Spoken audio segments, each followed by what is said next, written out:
Assalamualaikum warahmatullahi wabarakatuh. Selamat pagi teman-teman semua. Selamat pagi Bu Nurul sebagai dosen pengampu akuntansi keuangan lanjutan.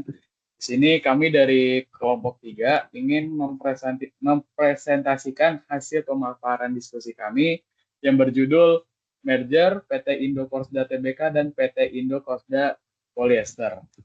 Sebelumnya, izinkan kami memperkenalkan diri terlebih dahulu.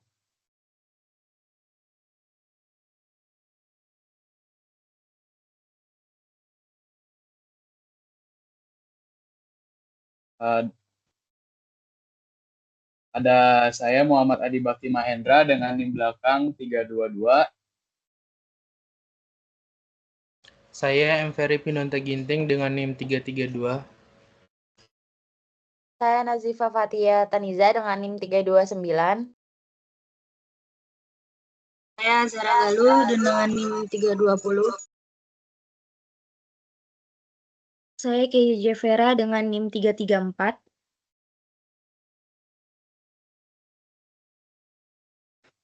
Saya Mayansi Putri Kinanti dengan NIM 360.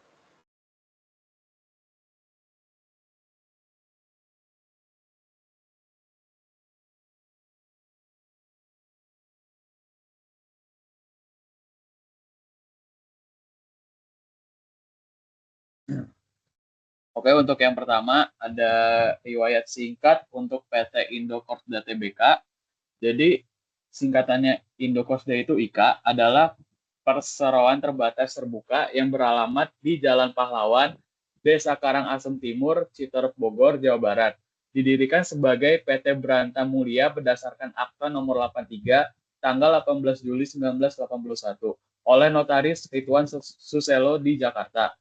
Perubahan anggaran dasar dilakukan melalui Akta Nomor 288 pada tanggal 27 November 1981 dan Nomor 261 pada tanggal 28 Januari 1982. Pengesahan diperoleh dari Menteri Kehakiman melalui SK Nomor YA5-88-3 tanggal 2 Maret 1982. Didaftarkan di Pengadilan Negeri Jakarta Pusat nomor 795 sampai 797 4 Maret 1982 dan diumumkan dalam BNRI nomor 50 tambahan nomor 771 tanggal 22 Juni 1982 dengan telah disahkannya Akta Pendirian IKA oleh Menteri Kehakiman, maka IKA atau Indo Korsda telah didirikan secara sah berdasarkan hukum Indonesia. Boleh next.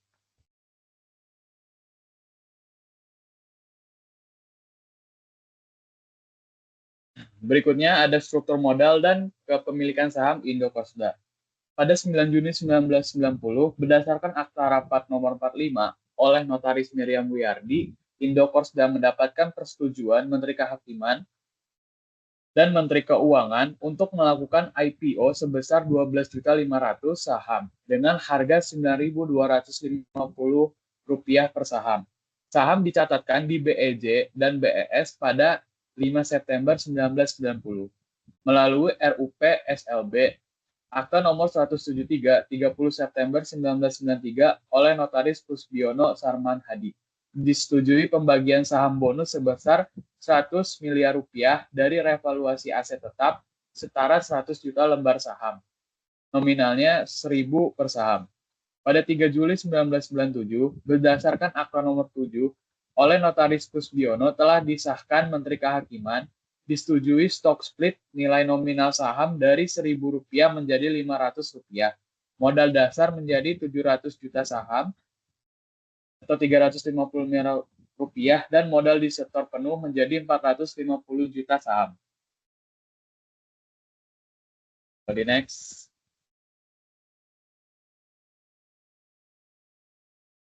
Berikutnya, berdasarkan anggaran dasar Indo Korsda dan daftar pemegang saham Indo Korsda per 30 September 2022 yang diterbitkan oleh PT EDI Indonesia selaku Biro Administrasi Efek yang ditunjuk oleh Indo Korsda, struktur permodalan Indo Korsda dan komposisi kepemilikan saham Indo Korsda adalah sebagai berikut. Untuk modal dasarnya itu jumlah sahamnya sebesar 700 juta lembar, nilai nominal per sahamnya Rp500, total nominal modal dasarnya sebesar 350 miliar. Lalu modal ditempatkan dan disetornya itu jumlah sahamnya 450 juta lembar, total modal disetornya 225 miliar. Berikutnya untuk komposisi pemegang sahamnya ada Korsda Teknik Tekstil, jumlah sahamnya sebesar 277.153.182. Lalu untuk nominalnya itu sebesar 138.576.591.000. Untuk Korsda Teknik Tekstil ini kepemilikan sahamnya sebesar 61,59%. Lalu untuk PT Surya Tama Riscacon, jumlah sahamnya itu sebesar 25.231.500. Untuk nominalnya sebesar 12.615.750.000. Kepemilikan sahamnya sebesar 5,61%. Lalu ada Entang Lestari Pujiastuti, kepemilikan sahamnya sebesar 16,57%. Lalu yang terakhir ada masyarakat umum sebesar 16,23%. Go di next.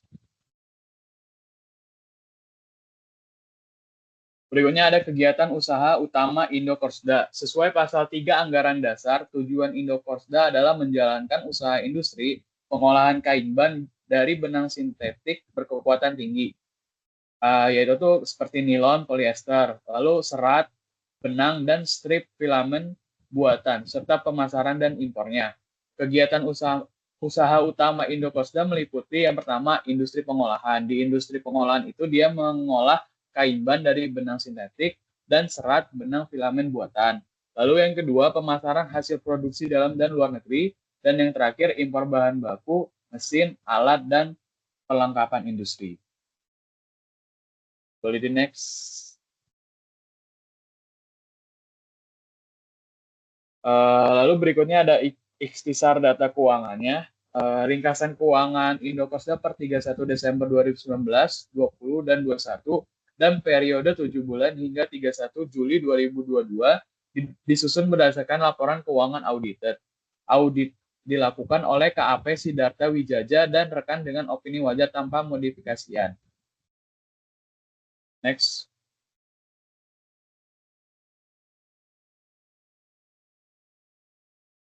Lalu berikutnya itu ada kondisi operasional Indokorsda serta hasil yang telah dicapai. Sampai dengan Juli 2022, Indokorsda telah menghasilkan pendapatan bersih senilai 200 juta US dollar atau mengalami kenaikan sebesar 40%. Laba Indokorsda pun mengalami kenaikan 30% dari 14 juta US dollar menjadi 18 juta, yang mencerminkan kondisi operasional Indokorsda yang baik. Lalu berikutnya rincian masalah yang timbul selama tahun buku yang sedang berjalan yang mempengaruhi kegiatan usaha Indokorsda. Indokorsda tidak memiliki masalah yang timbul selama tahun buku yang sedang berjalan yang mempengaruhi kegiatan usaha Indokorsda dan atau penggabungan usaha secara material. Untuk materi selanjutnya akan dijelaskan oleh Ferry.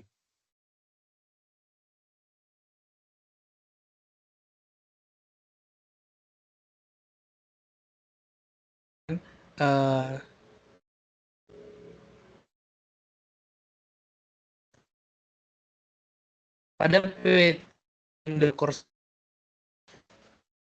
Polyester atau IKP adalah perusahaan yang berdomisili didirikan pada 9 Januari 1996 dengan nama PT Branta Mulia Taizen Indonesia dan telah disahkan sebagai badan hukum pada 6 Maret 1996. Anggaran dasar IKP telah beberapa kali mengalami perubahan, terakhir pada 10 Oktober 2022, dan IKP tidak memiliki anak perusahaan. Boleh di next.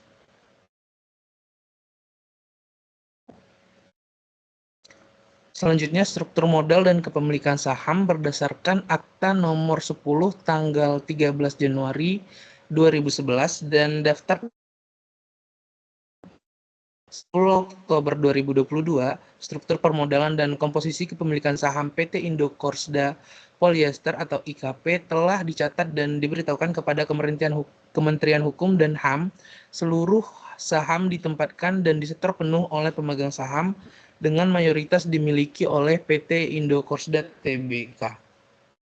Pada tabel terdapat model dasar dengan jumlah saham sebanyak 147.500 saham dengan jumlah per sahamnya 229.700 dengan nominal 33.880.750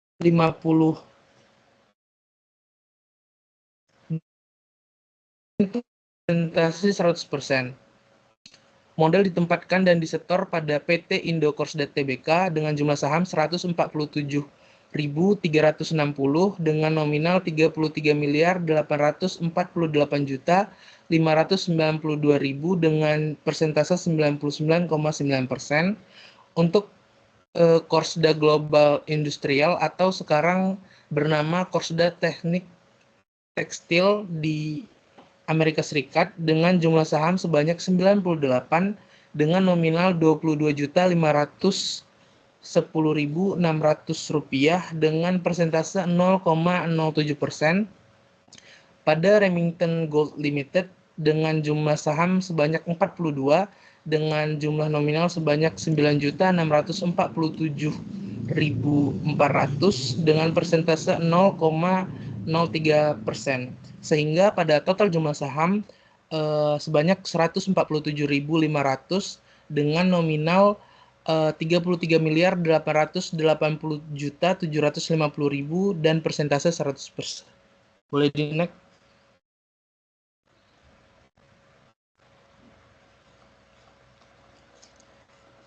Untuk kegiatan usaha utama IKP sesuai dengan pasal 3 Anggaran Dasar, IKP bergerak di bidang industri serat buatan, khususnya polyester tairan untuk pasar domestik maupun ekspor. Kegiatan usaha ini tercakup dalam KBLI 20301. Untuk ikhtisar data keuangan IKP untuk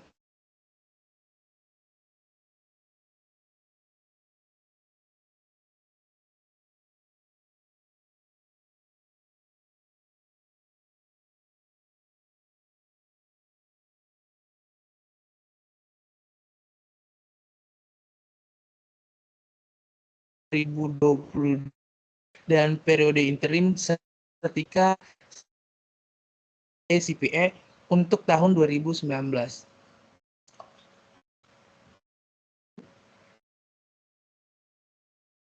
Rugi dan komprehensif lain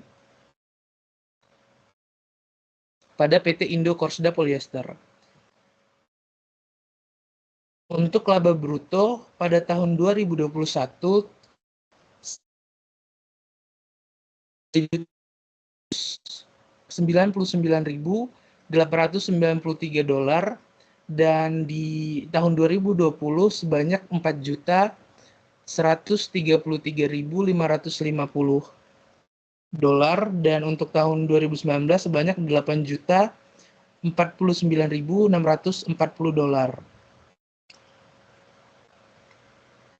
Untuk total penghasilan rugi pada komprehensif itu di tahun 2019 sebanyak $3.838.639, di tahun 2020 sebanyak minus $4.047.725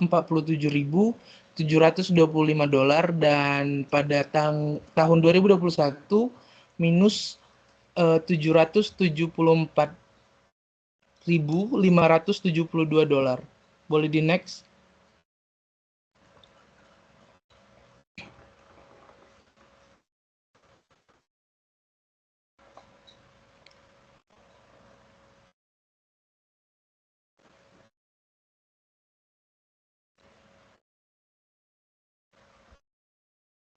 Selanjutnya terdapat laporan posisi keuangan pada PT Indo Polyester dengan total aset lancar di tahun 2019 sebanyak $10.673.257 di tahun 2020 dengan total aset lancar sebanyak $11.346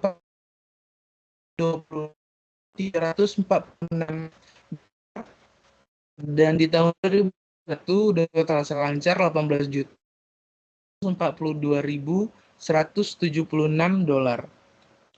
hingga total tahun 2019 sebanyak $63.815.115, 2022 sebanyak $62.222 dan di tahun 2021 $67.190.017. Untuk total liabilitas jangka pendek di tahun 2019 $10 juta, di 2020 sebanyak $18 juta dan di 2021 sebanyak $26. Untuk total liabilitas dan ekuitasnya di 2019 itu sebanyak $63 juta, 2020 sebanyak $62 juta dan di tahun 2021 sebanyak $67 juta. Boleh di next. Kondisi operasional IKP serta hasil yang telah dicapai. Per 31 Juli 2022, pendapatan bersih dibanding periode yang tahun sebelumnya.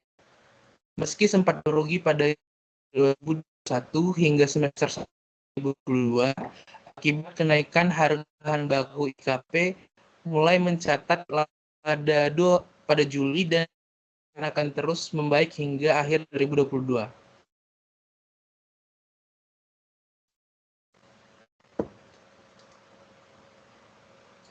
Untuk rincian masalah yang timbul selama tahun buku yang sedang berjalan dan mempengaruhi kegiatan usaha IKP tidak memiliki masalah yang timbul selama tahun buku yang sedang berjalan yang mempengaruhi kegiatan usaha IKP dan atau penggabungan usaha secara material. Selanjutnya akan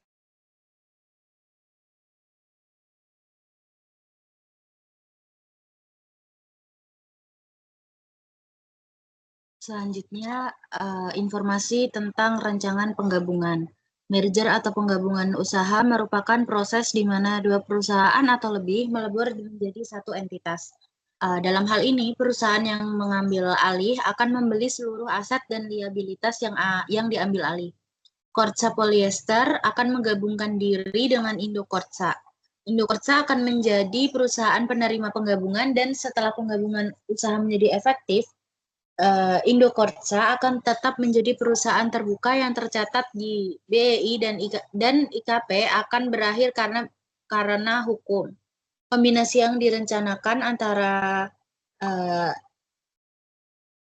Indokortsa dan Kortsa Polyester memiliki manfaat-manfaat strategis, operasional, dan keuangan yang signifikan dan akan memberikan kesempatan untuk menciptakan nilai yang signifikan bagi kedua perusahaan, para pemegang saham mereka masing-masing, para pelanggan, dan seluruh pemangku kepentingan yang terlibat.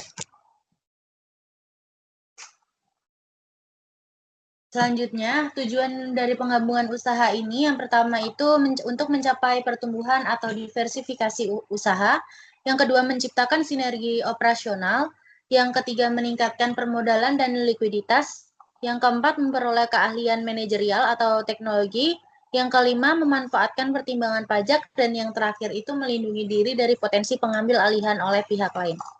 Lalu ada resiko dari penggabungan usaha itu sendiri. Yang pertama itu tidak tercapainya sinergi yang diharapkan. Yang kedua perbedaan budaya organisasi antar perusahaan. Yang ketiga kegagalan dalam integrasi sistem dan proses bisnis. Yang keempat resiko hukum dan regulasi terutama terkait pengalihan aset dan liabilitas. Lalu yang terakhir itu resiko potensi goodwill negatif atau overvaluasi aset perusahaan yang diakuisisi. Nah, selanjutnya ini ada tata cara prosedur penggabungan perusahaan. Yang pertama itu dengan penentuan nilai wajar aset dan liabilitas perusahaan yang diambil alih. Lalu perhitungan goodwill, yaitu selisih antara biaya investasi dengan nilai aset bersih. Dan lalu yang ketiga, jurnal penggabungan usaha, itu mencatat nilai transaksi. Yang keempat, penerimaan aset bersih oleh perusahaan pengakuisisi. Dan yang terakhir, penutupan buku perusahaan yang diambil alih termasuk jurnal penutup dan penghapusan identitas hukum. Nah, penggabungan ini itu dilakukan menggunakan metode Purcase yaitu mencatat seluruh aset dan liabilitas perusahaan yang diambil alih pada nilai wajar. Jika biaya investasi ini lebih tinggi dari nilai aset bersih, timbul goodwill positif. Jika sebaliknya, maka goodwill negatif yang menambah laba perusahaan pengakuisisi.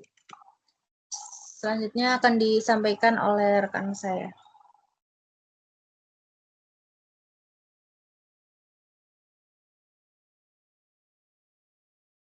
Oke, selanjutnya ini merupakan data keuangan dari laporan keuangan performa perusahaan penerima penggabungan, yaitu perusahaan Indokorpsda. Boleh di next.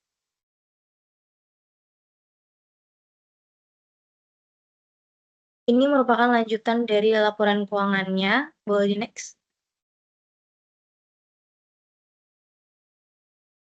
Selanjutnya ini merupakan performa laporan laba rugi atau pendapatan komprehensif. Jadi, berikut ini merupakan laporan keuangan dan laporan laba rugi pada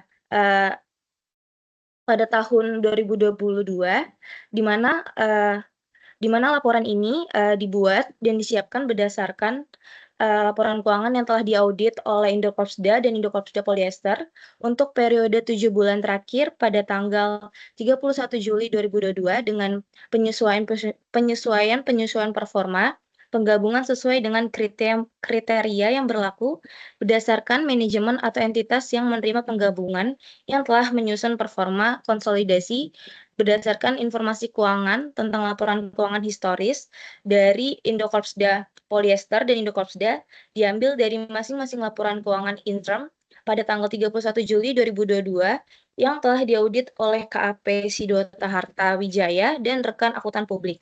Jadi berdasarkan laporan keuangan tersebut, penerbitan saham IKA menerbitkan 56.980 lembar saham kepada pemegang saham IKP non-pengendali di luar kepemilikan Indokorpsda sebesar 99,90%, di mana persentase kepemilikan saham mewakili 0,01 dari modal saham entitas hasil dari penggabungannya. Bisa dilihat juga di situ ada saham baru yang dicatat berdasarkan nilai historis bukan nilai wajar dan dikurangi dengan biaya penerbitan saham, di mana rasio pertukaran saham ditetapkan sebesar satu saham Indokorpsda Polyester sejumlah 407 saham Indokorpsda sesuai dengan keputusan sirkular direksi IKA nomor 105/IKA CS L/10/2022, di mana penentuan rasio pertukaran berdasarkan penilaian nilai wajar saham masing-masing entitas per 31 Juli 2022, di mana nilai wajarnya dihitung dari EBITDA 12 bulan terakhir yang telah ditentukan, di mana ada multiplikator pasar atau market multiplier, di mana itu dikurangi dengan utang bersih masing-masing entitas per tanggal tersebut. Dalam perlakuan akuntansinya, transaksi ini diklasifikasikan sebagai transaksi ekuitas dengan pemegang saham non pengendali, di mana selisih antar aset neto IKP dan imbalan saham Indokorpsda dicatat sebagai tambahan modal disetor dalam laporan keuangan interim konsolidasi performa IKA.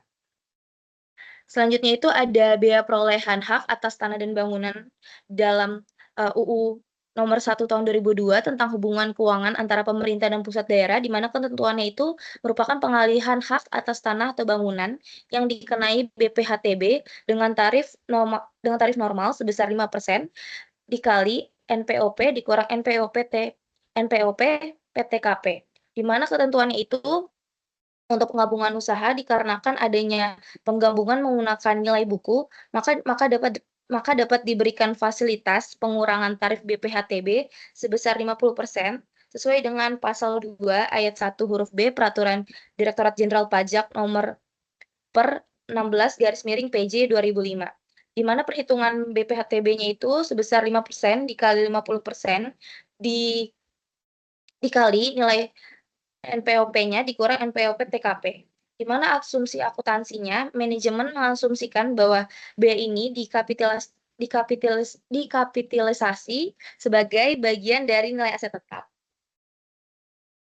Dari pajak penghasilan itu, landasan hukumnya berdasarkan Peraturan Pemerintah Nomor 34 Tahun 2016 tentang PPh atas penghasilan hak atas tanah dan bangunan dengan ketentuan umum bahwa PPh final biasanya dibayar oleh pihak pengalihan. Selanjutnya itu ada pengecualian untuk penggabungan usaha. Tidak semua pengalihan itu dikenakan PPh final, dikecualikan itu karena ada pengalihan yang dilakukan dalam rangka penggabungan usaha dan menggunakan metode nilai buku yang telah ditetapkan oleh Menteri Keuangan dan telah memperoleh persetujuan oleh Direktorat Jenderal Pajak. Untuk mengajukan penggabungan nilai buku Indokorpsda sebagai pihak yang menerima aset harus mengajukan permohonan dengan menggunakan formulir yang ditentukan oleh Kantor Pelayanan Pajak Daerah sejak tanggal penggabungannya tersebut berdasarkan pasal 2 ayat 1 Permenkyu 52/2017 dan pasal 9 ayat 1 Peraturan Direktorat Jenderal Pajak nomor 3 tahun 2021. Asumsi yang digunakan oleh Indokorpsda dalam penyusunan informasi keuangan konsolidasi itu sebagai berikut, di mana dalam pengalihan aset yang dikenakan oleh PPN, Indokorpsda dan Indokorpsda Polyester telah ditetapkan sebagai PKP oleh DJP sebelum penggabungan. Maka rancangan penggabungan usaha dilakukan sesuai dengan peraturan undang-undang yang berlaku lainnya. Boleh di next. Nah, yang pertama itu ada analisis manajemen, itu ada dua. Yang pertama itu ada keuntungan, yang kedua itu ada risk mitigasi. Nah, yang pertama itu keuntungan, di mana rencana penggabungan usaha antara IKA ataupun tadi Indokorsa dan juga IKP, Indokorsa Polyester, dipandang sejalan dengan tujuan bersama untuk membentuk perusahaan industri serat, benang, dan juga strip filamen buatan yang lebih terintegrasi guna menciptakan nilai signifikan bagi perusahaan. Kemudian pemegang saham dan pelanggan dan juga seluruh pemangku kepentingan lainnya.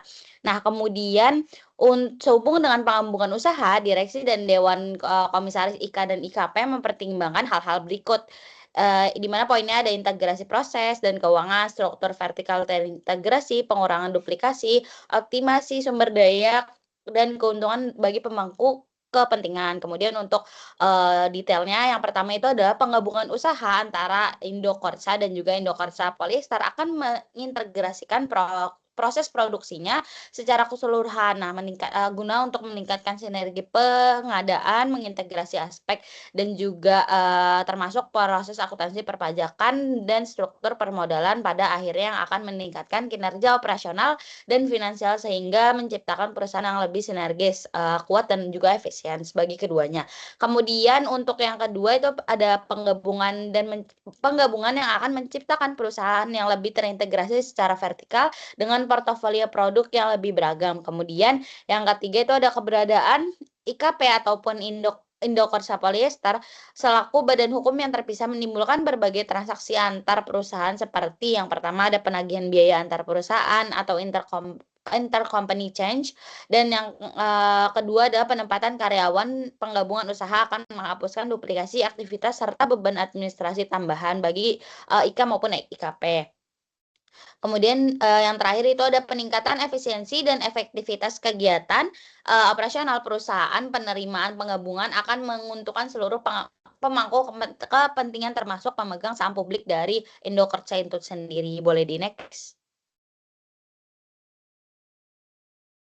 Nah, untuk yang risk dan mitigasi ini, resiko dan mitigasi ini di mana direksi dan di Dewan Komisaris dari Indokorsa dan Indokorsa Polyester memandang bahwa mungkin akan terdapat risiko berikut sehubungan dengan penggabungan usaha yang diusulkan. Itu ada dua. main problemnya. Yang pertama itu ada terdapat potensi peningkatan beban biaya investasi dan juga operasional sebagai akibat dari penyesuaian kebijakan aset dan juga infrastruktur penggabungan usaha. Kemudian yang kedua itu ada proses integrasi informasi seperti teknologi informasi dan juga sistem informasi manajemen yang akan memakan waktu lebih lama. Nah, untuk langkah-langkahnya langkah-langkahnya itu yang pertama itu garis besarnya ada mintri dari risk mitigation ini adalah rencana bisnis gabungan, ada rapat integrasi bulanan dan juga peninjauan organisasi. Namun untuk detail dari risiko tersebut, yang pertama itu ada Indokorsa dan juga Indokorsa Polyester sedang mempersiapkan rancangan rencana bisnis gabungan yang akan siap untuk diimplementasikan pada tanggal-tanggal efektif penggabungan untuk memastikan gangguan minimal terhadap bisnis dari kedua pihak tersebut. Kemudian yang kedua dari pihak Indokorsa sendiri akan melakukan rapat bulanan untuk meninjau proses integrasi penggabungan yang diadakan untuk meninjau pelaksanaan proses integrasi dan mengidentifikasi dalam pengambilan keputusan yang tepat dan juga lebih efisien. Nah, yang ketiga itu ada Indokorsa akan terus meninjau struktur organisasi gabungannya yang diantisipasi dan memastikan bahwa setiap karyawan dipekerjakan dengan efisien dan operasionalnya tidak bercampur dan juga terlihat lebih kompetensi dan persyaratan pengembangannya yang tepat sebagai proses yang berkelanjutan. Boleh di next.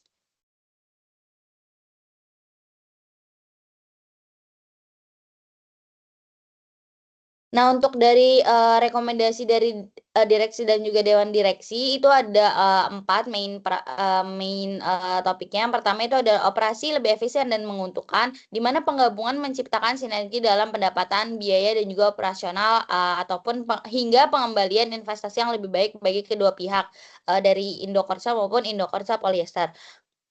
Kemudian yang kedua itu peningkatan kapasitas pelayanan, di mana kombinasi kemampuan IKA dan IKP menjangkau lebih banyak segmen pelanggan dan produk yang lebih beragam. Kemudian yang ketiga itu ada skala daya saing yang lebih besar. Perusahaan yang gabungan akan lebih besar dengan kapasitas produksi dan daya saing meningkat di Indonesia dan juga bisa melebar hingga Asia Pasifik. Nah, kemudian yang terakhir rekomendasi dan juga resmi dari direksi dan juga komisaris merekomendasikan seluruh pemegang saham IKA dan juga IKP untuk menyetujui penggabungan usaha. Boleh di next.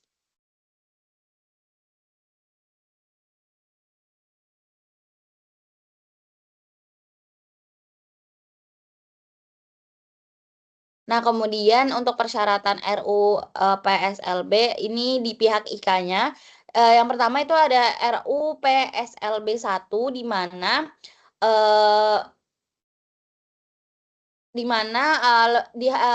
wajib dihadiri lebih dari 3/4-nya saham berhak suara yang disetujui, juga lebih dari 3/4-nya suara yang hadir. Kemudian untuk yang kedua itu dihadiri lebih dari 2/3-nya saham berhak suara atau pemangku saham yang memiliki saham di PT IKA, kemudian disetujuinya lebih dari 3/4 suara hadir. Kemudian RUU PSLB yang ketiga itu quorum ditentukan oleh OJK jika dalam pengadaan RUU PSLB yang kedua itu gagal. Boleh dilanjut. Yang kedua ini nanti ada persyaratan RUU PSLB dari pihak IKP, di mana yang pertama itu harus juga sama kayak di yang perusahaan IKA sebelumnya, itu dihadiri lebih dari 3/4-nya saham berhak suara dan disetujui juga dengan 3/4 suara hadir. Kemudian RUU PSLB-nya yang kedua itu dihadiri juga dengan lebih dari 2/3-nya saham berhak suara dan juga disetujui dari 3/4-nya suara hadir. Namun berbeda dengan PT IKA, jika RUU PSLB yang kedua itu gagal, maka quorum ditetapkan oleh Ketua Pengadilan Negeri jika diperlukan. Ini dalam RUU PSLB yang ketiga. Boleh di next. Nah, yang terakhir ini ada langkah-langkah yang diambil pemegang saham serta peserta penggabungan usaha. Ini ada 3 main topiknya, di mana masing-masing pemegang saham dari IKA maupun IKP telah membaca rancangan penggabungan usaha ini dengan seksama. Nah, yang kedua itu ada pada tanggal RUU PSLB, para pemegang saham yang memenuhi persyaratan sebagaimana dinyatakan dalam bab 5 tentang persyaratan RUU PSLB yang tadi minimal quorum dan lain sebagainya. Dan ketentuan pemungut suara diharapkan kehadirannya dan memberikan suara pada RUU PSLB. Kemudian bagi pemegang saham IKA maupun EKP yang tidak dapat hadir dalam RUU PSLB, maka sesuai dengan peraturan perundang-undangan yang berlaku dan anggaran dasar IKA dan juga IKP, apabila diperbolehkan maka dapat diwakilkan oleh pihak lain sesuai dengan ketentuan dari surat kuasa khusus. Kemudian dilanjut oleh rekan saya untuk penjurnalannya. Tentunya untuk yang selanjutnya ada jurnal akuntansinya, di mana dalam dokumen rancangan penggabungan usaha PT IKA ini dan IKP dicatat bahwa metode akuntansi yang digunakan adalah PSAK 22 atau kombinasi bisnis dengan metode akuisisi. Di mana yang pertama itu di jurnal penggabungan usaha, yaitu jurnal akuisisi yang dilakukan oleh PT IKA, di mana PT IKA adalah penerima. Pada 1 Januari 2023, debitnya kas itu sebesar $80, lalu piutang usaha pada debit itu sebesar $50 dan persediaan pada debit itu sebesar $70, lalu aset tetap pada debit itu sebesar $400, di mana terdapat goodwill yaitu sebesar $100, lalu utang usaha pada kredit itu sebesar $150, utang pajak pada kredit itu sebesar $50, dan kas untuk pembayaran akuisisi pada kredit itu sebesar $500. Lalu selanjutnya ada jurnal penerimaan aset, di mana aset bersih IKP itu terdapat pada debit sebesar $400, goodwill tadi yang menjadi selisih itu pada debit sebesar $100, lalu kas atau bank pada kredit sebesar $500. Aset bersih IKP diterima sebagai satu akun komposit. Lalu goodwill ini muncul sebagai selisih antara harga beli dan nilai wajar aset bersih. Next. Selanjutnya ada jurnal penutupan aset dan liabilitas IKP, di mana modal disetor itu terdapat pada debit sebesar $300, laba ditahan pada debit sebesar $100, dan kas pada kredit sebesar $80, lalu piutang usaha pada kredit sebesar $50, persediaan pada kredit sebesar $70, aset tetap pada kredit sebesar $400, utang usaha pada kredit sebesar $150, lalu utang pajak sebesar $150 pada kredit, di mana seluruh aset dan liabilitas ditutup karena entitas IKP sudah bubar. Dan akun modal dan laba ditahan digunakan untuk menyeimbangkan jurnal ini sebagai bentuk likuidasi akuntansi. Next.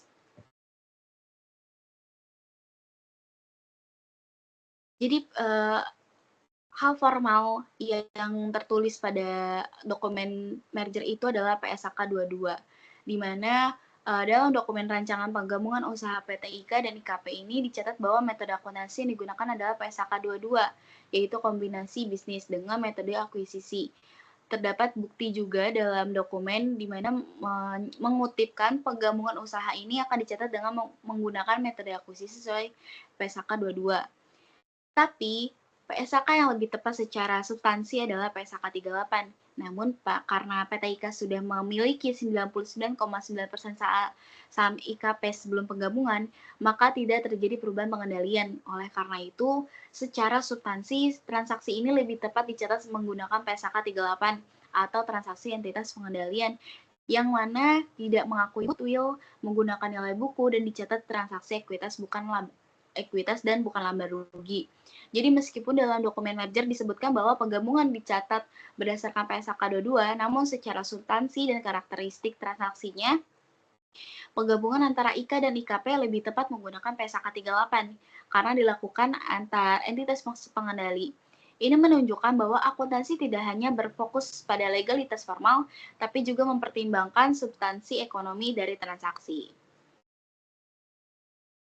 Mungkin sekian presentasi UAS dari kelompok 3. Kurang lebihnya mohon maaf. Wassalamualaikum warahmatullahi wabarakatuh.